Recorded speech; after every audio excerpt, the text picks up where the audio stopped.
তবে Donald Trump ওর রাজনীতিতে মেলা ভুল আছে। अच्छा ও নতুন লোক তো ও মেলা ভুল করতেছে। ও রাজনীতির তাগ এখনো বুঝিনি।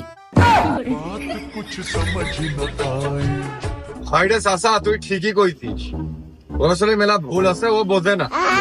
তুই ভালো বুঝিস, সেদিনই তুই এত বড় একটা প্রতিষ্ঠানের মালিক, চা ঘুরতে দিস কি উন্নয়নটা তোর হয়েছে। আর ও আসলে বোঝে না তো, এই জন্যই সামান্য প্রেসিডেন্ট হয়েছে আমেরিকার। তাহলে কুরমানদা তুমি ঠিক, তুমি রাইট। ওই যে তামান জায়গায় বোম মেরে বেড়াচ্ছে, এই বোম বানাতে তো টাকা খরচ হচ্ছে, মানুষ মরতেছে ঠিকই, কিন্তু ওর তো লাভ হচ্ছে না কোনো। এও একটা পয়েন্ট, কিন্তু বিশেষ করে ও একটু টুকাই মতো আছে। কে চাচা, তোর দোকানের খদ্দেররা কি ওই স্পিড লেমন খেয়ে পিছনে বোতল ফেলিল, ওই তো বাঁচতে